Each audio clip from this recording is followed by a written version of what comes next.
Hey everyone, John Hartley, and I'm here with today's mail. One of the hazards of living on the same block as the post office is you're the first one on the route. And being that I'm retired, I don't wake up as early as the postal lady comes, so I always miss her when she's got a package that needs to be a signature receipt. So I got this came in yesterday, and I just went up to the post office and got it today. And I didn't walk, I drove 1 block and back. I built up a sweat. It's so hot outside. I can't stand it. Been a little while since I pulled out a Dansko album. I haven't done much with the 2 albums that are still active. The Franklin Half album is still got 8, 9 quarters left, 8, 9 halves to go. And the Washington Quarters album, I've taken a long break from this. I started this album, I think right after I finished the Kennedy Half, so probably 2012 is probably when I started this album. And when I open that first page, you can see the only ones that are missing. Everything else is complete. Everything is uncirculated. They're all nice white blazers. Some of them, like that 72 up there, I don't know if you can see it on the camera, starting to get a little gold toning to it. And a lot of there's several of them that are getting gold toning. That's from this Dansko album. And I haven't really been, well, that one there is starting to look a little ugly. But I've never really been dissatisfied with the Dansko album's tonings.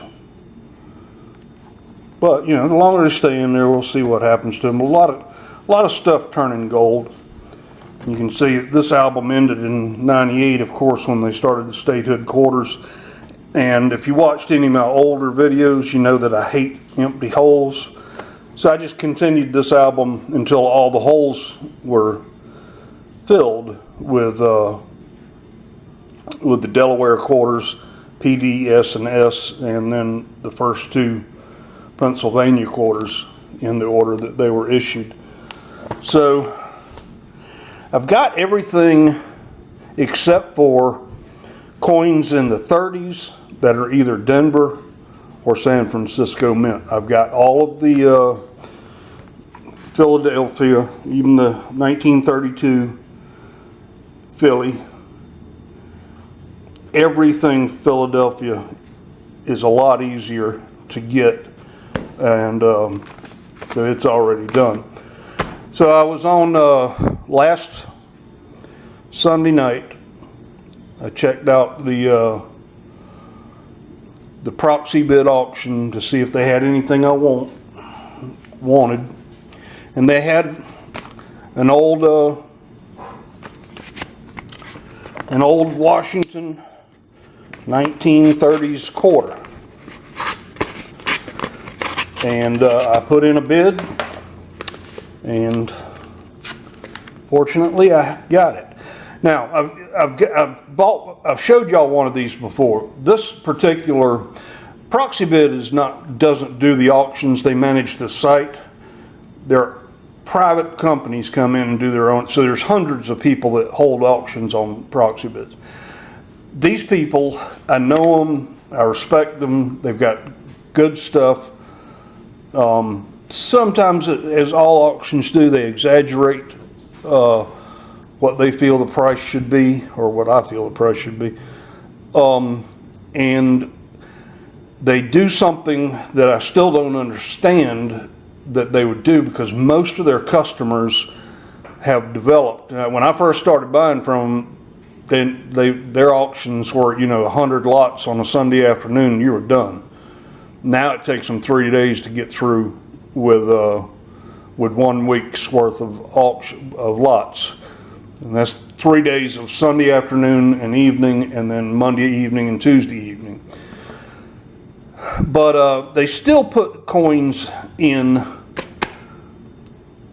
a holder or a slab that is not a third-party grading company. Third-party means it's somebody, not the seller, not the buyer, somebody who's completely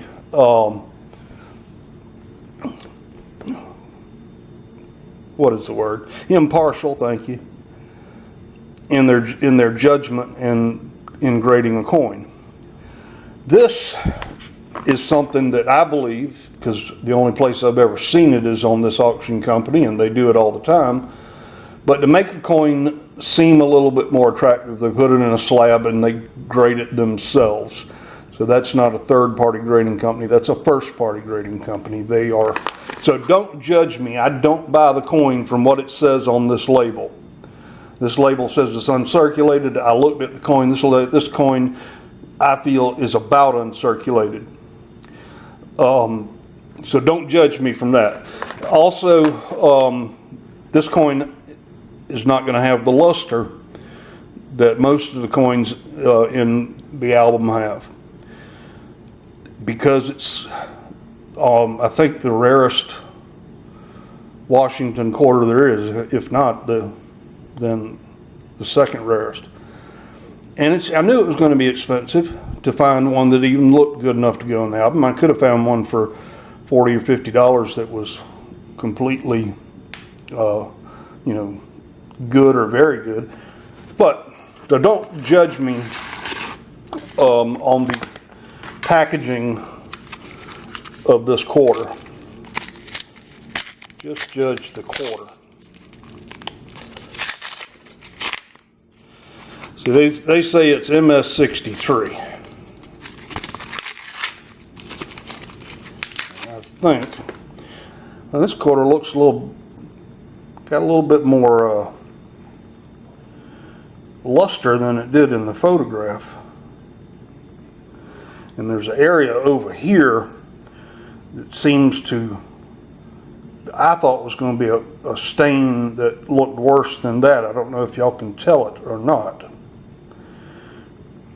But I've learned that the focus device from my camera is on this side over here, so when it won't focus, after using this camera for more than a year, I just figured that out.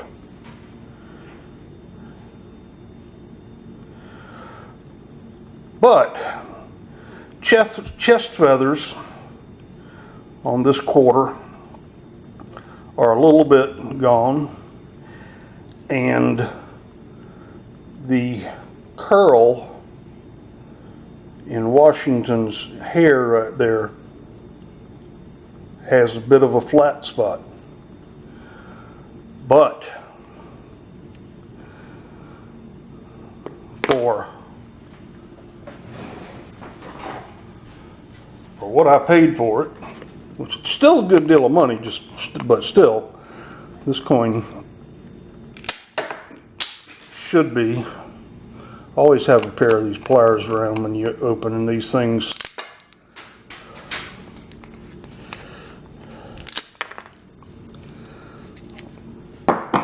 See if it'll come out now. No, not yet. Try to do this without putting a new scratch on a old quarter.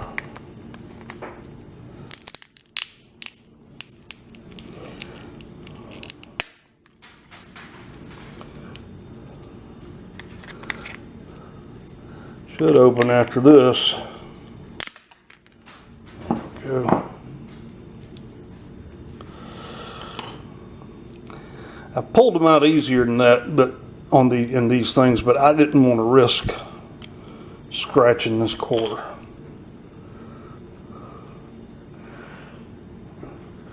That, my friends, is not bad at all.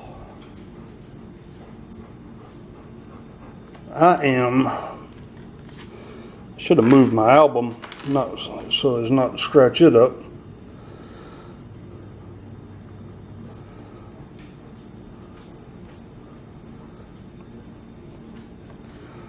I am pleased.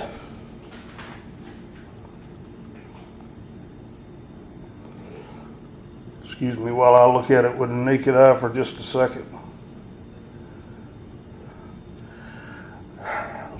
That coin looks better, much better in hand, and I say this a lot from this company.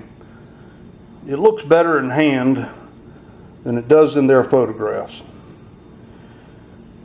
This guy, he talks a lot during his auctions. He's got a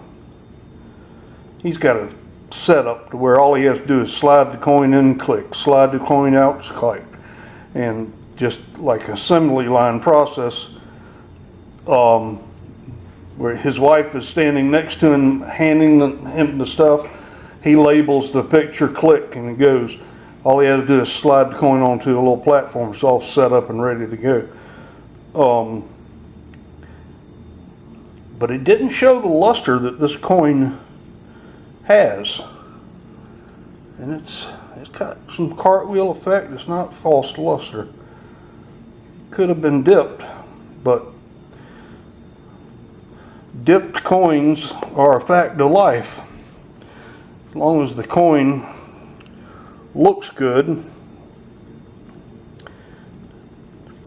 it doesn't have many scratches, and free of wear, I don't mind a coin that's been dipped. So, I'm not going to touch this with the naked hand. I'm not going to do it during this, but this coin goes right there in 1932 S.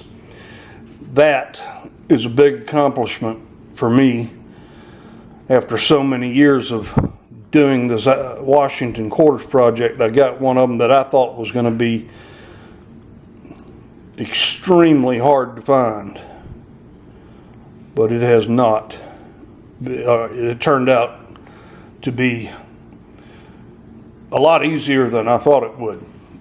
And I think coin prices have gone down in certain areas. I know early commemoratives have gone down. I'm going to look at some of my albums, old albums, and see if the 32S and 32D have gone down. I looked in the new one when I bought this album, or not this album, when I put a bid on this coin. I looked in the new red book and paid for it low AU price. So I think I did well. I'll weigh this and might put a magnet on it and everything else just to make sure, because it's a big investment. But I'll do that when I have some gloves or something on. Don't have it right now. I got that's the end of the foreign coin inside this envelope. That's the country that starts with the letter U. But I'm waiting on another coin that sort of signifies an ending to the foreign coin album journey. So that's on order. I got another older coin on order that I just saw. One of the members of our community has a coin that had an unusual reverse, and I asked him what it was, and it was a coin from New Zealand